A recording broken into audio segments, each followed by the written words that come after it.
Good morning to you all. So let's talk about prognostic predictors in multifocal IOLs. Some facts to begin. You have to know that in our patients, our multifocal patients have high demands. They want perfect vision at all distances, but we have to know that there are always trade-offs. We are trading the spectacle independence for two or three focal points, with increased glare, halos, and decrease in the contrast sensitivity. And you must know that you have the multifocal IOLs needs almost perfect optics to achieve ametropy and a good centration. What are the main factors that impact in the level of satisfaction with the multifocal IOLs? I divided it in two factors: patient factor, the eye factor, and surgeon factor. This is not the ideal patient, as we know. Regarding personality, the better patient understands the limitations of IOL technology, understands and accepts there is always trade-offs. The worst ones are the very demanding patients, uncooperative, depressive, obsessive compulsive, detail-oriented. Regarding the expectations, we must under-promise and over-deliver. I will say promise and over-deliver. The goal is to reduce the need for glasses and not the ametropy. The technology cannot replicate the action of a young crystalline, and the patient must know that enhancements are possible. Perhaps one of the more important factors is the patient needs. The importance of being less dependent of the glasses. And for that, we must take and make a vision questionnaire to know if the patient is a heavy reader, is a young patient that the intermediate vision is a little more important to the computer tablets and smartphones, and if it drives at night professionally on any other situations.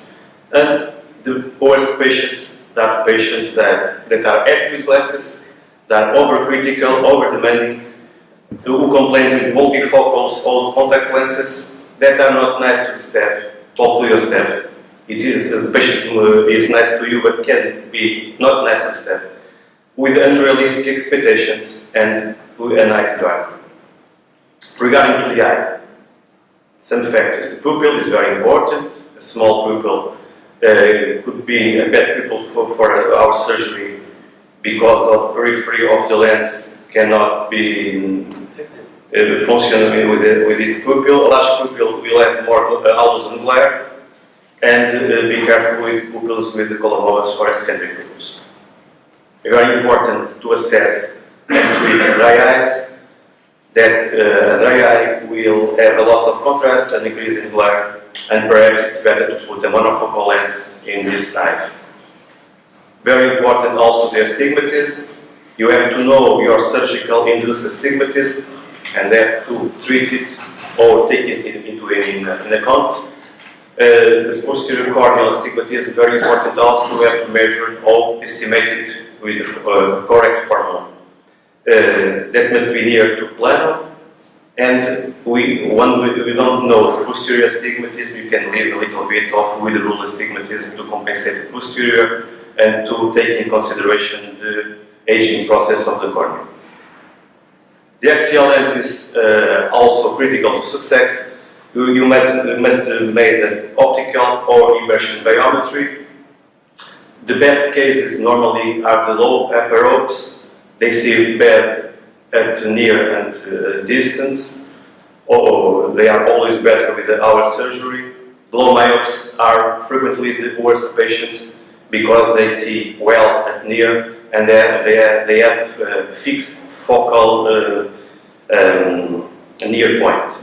And be careful of extreme axial length. The effective lens position is harder to predict.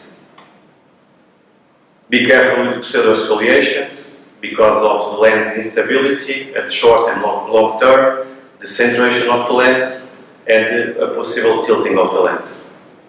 Very important also, the aberrometry. We have to, and it is important to match the IOL with the spherical aberration. The average is 0.27. but it can be altered and changed with the age and with corneal surgery. And some special cases post-corneal refractive surgery. The patients with RK are refractive unstable, and that instability can change, progress with time.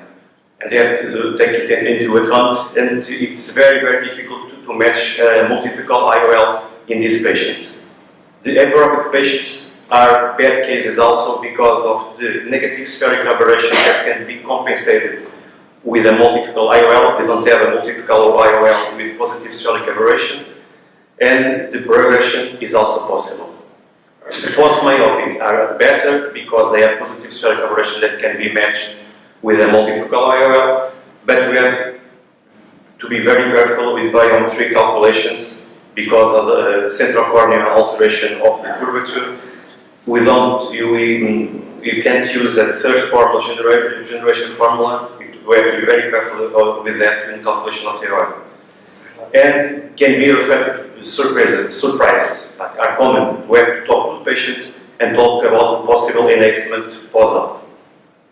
Corneal topography, also very important to assess dry eye, to detect irregular astigmatisms that can contraindicate a multifocal IOL. Angle kappa, very, very important, mainly in aberrant eyes and short eyes. And when the angle kappa is greater than 0.4 millimeters, the prognosis is bad. You have to discard pathologies like corneal pathologies, scarring, dystrophies, keratoconus, maculopathies, that can be progressive with contrast reducing. Be very, very careful with small epithelial retinal membranes. Do an OCT in these patients.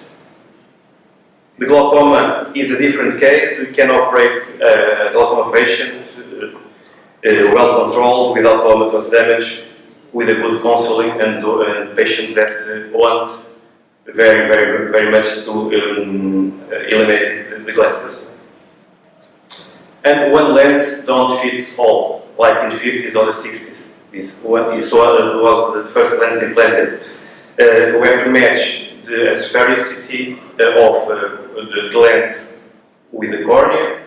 We have 4 examples of trifocal IOLs, and the reading distance is also different from lens to lens. And finally, the surgeon. I think it's the most important factor in the surgery. Our patients have eye demands, have different reading distance, have dysphotopsias. We have to inform, discuss with the patient. You can tell them that you almost forget it, but you can still find it. 1 minute. Okay, it's enough. You have to inform about halos and glare, inform about neuroadaptation, reading distance that can change with a multifocal IOL, mainly in the MIOLs. Talk about the first and second eye binocularity. When we operate the second eye, the results will be better, much better than operate one eye only. Talk about functional vision, and finally set up expectations. Don't ever guarantee 100% spectacle independence always, and inform about possible enhancements. That's all.